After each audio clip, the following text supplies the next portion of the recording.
บ้านเฮามีหลวงพวงยาวไกลโยดสุดตา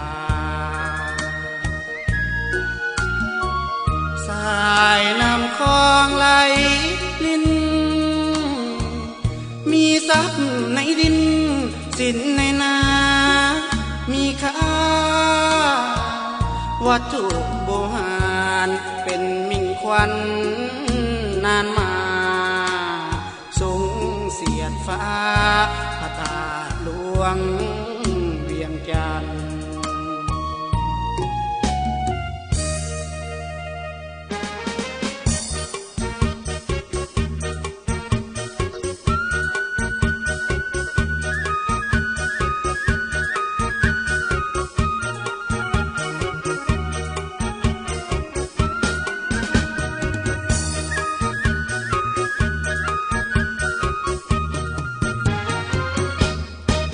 แผ่นดินลาวที่งามวิไลแต่เหนือจนไตไปทั่วอาณา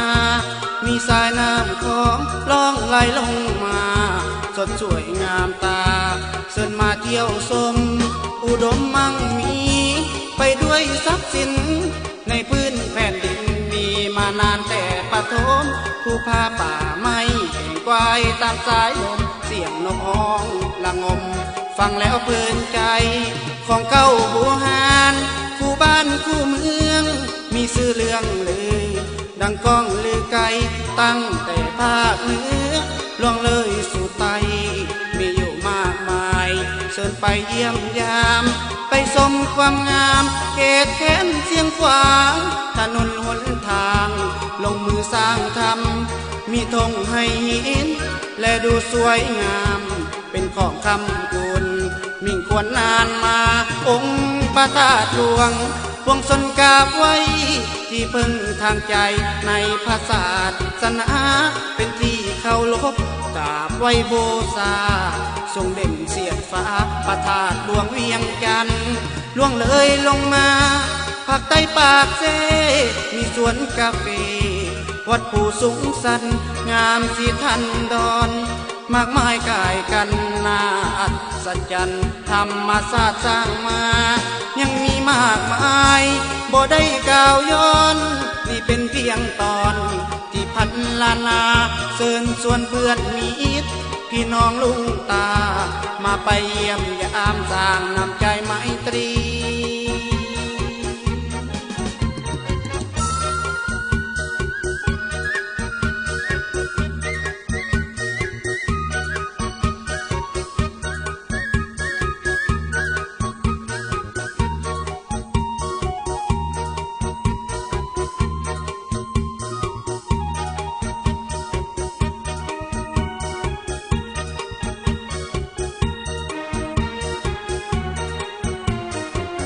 ล่วงเลยลงมาภาคใต้ปากเซมีสวนกาแฟวัดผู้สูงสันงามสีทันดอนมากมายกายกันนาอัศจรรย์ธรรมศาสตร์สร้างมา